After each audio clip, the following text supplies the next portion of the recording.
Hello class, this is Teacher Reggie. So today I'm going to discuss the chapter 2, which is Database Management Systems.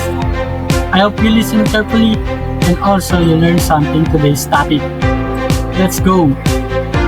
Let's dive into what a Database Management System or DBMS really is. A DBMS is essentially a collection of programs that enables you to store, modify, and extract information from a database. Think of it as a repository or container for a collection of computerized data files. Number 1. It helps manage data efficiently, make it easier for us to access and manipulate information as needed. Number 2. These systems plays a crucial role in ensuring that our data is organized and easily retrievable. Number 3. Overall, a DBMS simplifies the complexity of handling data, which can otherwise be cumbersome. As we move forward, keep in mind the importance of DBMS in maintaining data integrity and supporting our applications. Now, I will discuss why we should consider using a database management system or DBMS. First, DBMS offers data independence and efficient access. This means that the way data is stored and organized can change without affecting how the data is accessed. It's all about flexibility and efficiency in our operations. Next, we have the advantage of reduced application development time. By using a DBMS, developers can create applications more quickly because they can rely on the structure and tools provided by the systems, rather than starting from scratch every time. Finally, let's talk about data integrity and security. A good DBMS ensures that our data remains accurate and secure.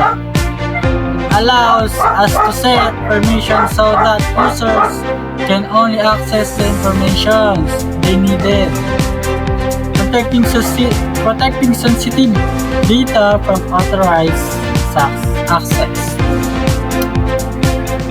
As we move forward, we'll explore more about the purpose of DBMS, including how it helps with data redundancy and security issues.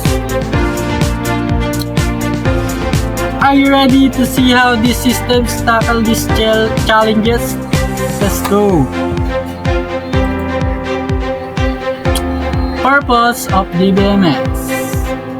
First, we need to understand the challenges of data redundancy and inconsistency. This means that the same piece of information might be duplicated in various places. Imagine the confusion if one version gets updated and another doesn't. Next, we have the data installations. Data may exist in different formats, making it a real challenge to write new applications, programs. You may find that integrating or updating data becomes quite cumbersome. And lastly, it's essential to address security problems. It's crucial that every user can only access the data they are permitted to see. For examples, payroll. Personnel should only handle employee records and not have access to customer accounts. This ensures both privacy and security in our data management. So, as we explore the purpose of DBMS, keep these challenges in mind.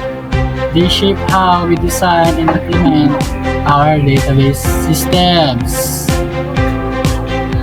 Purpose of DBMS. First, security problems.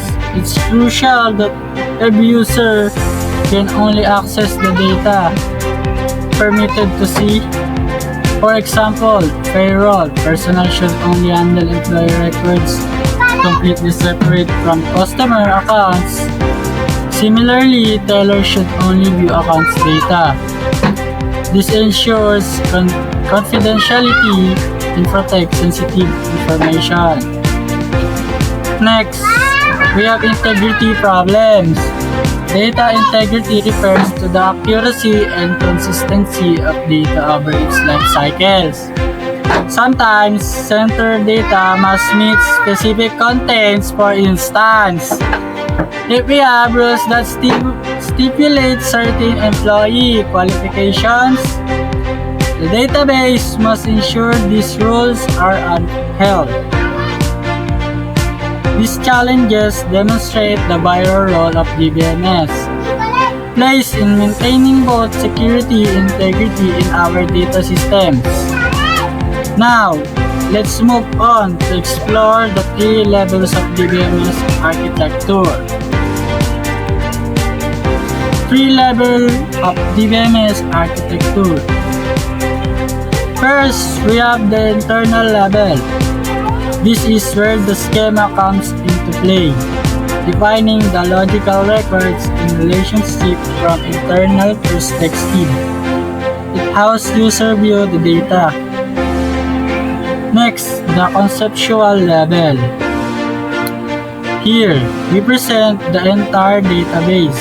The conceptual schema provides a comprehensive view of all records and their relationships, which is crucial for understanding how data interacts with the system.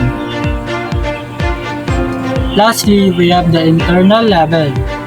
This is the backbone of our DBMS. It details how data is stored, including the data structures and access methods. It's the nitty-gritty that ensure our data both accessible and secure. Understanding this level is essential for grasping how DBMS functions effectively. Components of DBMS. Now, let's explore the key components of database management systems, or DBMS. First, we have hardware. This can vary widely from a simple personal computer to a more complex network of computers, depending on the needs of the organization. Next, there's software. This is included the DBMS itself, the operating system, any necessary network, software, and application programs that help users interact with the database. Then we have data, which is the organization uses. The schema is crucial here, as it describes the structure and types of data it uses. Moving on to people, these components encompasses everyone involved with the database, from designer and database administrators to application programmers and end users. Each role is vital for the smooth operation of the DBMS. Finally, we have the procedures. These are the guidelines and rules that should be followed in the design and use of the database in DBMS. In summary, understanding these components is essential for anyone involved in database management. Advantage of DBMS management. First and foremost, DBMS significantly improves data management by controlling redundancy. This means that we can avoid unnecessary duplication of data, which saves storage and space and ensure that updates are made consistently across the board. Next, we have data sharing. A centralized system allows multiple users to access and work with the same data. simultaneously, enhancing collaboration and productivity. Another key advantage is data consistency. With DBMS, we ensure that our data remains accurate and uniform, reducing the chance of discrepancies that can occur when data is stored in isolated systems. Additionally, a DBMS provides robust data security measures. This ensures that sensitivity information is well protected from unauthorized access, which is crucial in today's data-driven world. The advantage of this DBMS not only streamline operations but also enhance the integrity and security of our data. Next, we will discuss the disadvantage of DBMS. First, let's consider the cost of hardware and software. Implementing a DBMS can be expensive. Organization need to invest the suitable hardware and necessary software. Next, we have the cost of data conversion. Migrating existing data in a new system can be both time-consuming and costly. It's crucial to factor in this expense when considering a transition to a DBMS. Another significant point is the cost of staff training. Employees need to be adequately trained to use the new system effectively, which can lead to additional costs and time away from regular duties. Lastly, don't forget about appointing technical staff. Skilled professionals are essential for the maintenance and management of the DBMS. Adding to operational costs, understanding this disadvantage can help organizations make informed decisions as they weigh the benefits against the potential challenges. Next, we explore the language used in DBMS. DBML is crucial for managing the data within our data structures. It allows us to perform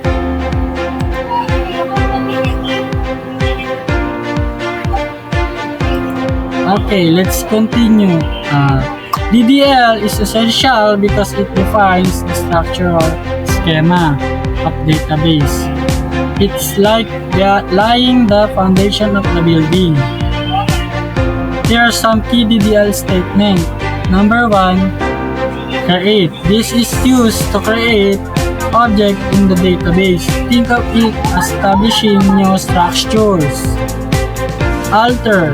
This allows us to modify the existing structure adapting to new requirements. Drop. When we need to delete objects, this helps clean up the database. And also we got transet. To remove all records from the table and comment to add notes to our data dictionary. And lastly, rename. Let us change the name of an object, ensuring clarity as our database involves. Understanding DDL is crucial for anyone working with database, as it sets the groundwork for the data we manage. DBL, or Data Manipulation Language, is crucial for managing the data within our database structures. It allows us to perform operation on the data itself rather than the database schema. Here are some key examples of DBML. Select. This is how we retrieve data from database. It's essential for querying information. Second, insert. We want to add new data to a table. We use this command. It's the way we group our data sets. Next, update. This statement is allowed to modify existing data. Imagine correcting an entry or updating a record. That's where this comes in. Next, delete. These commands remove record from a table. However, unlike insert, the space for those records remains. And also, have operations like merge for combining data, call for executing subprograms, and lock table for managing concurrency. These commands empower to interact with our data effectively, ensuring that we can manage and manipulate it according to our needs. Are there any immediate questions before we wrap up and take the audience? So, thank you, and this is Teacher Reggie. I hope you learned something new. Thank you.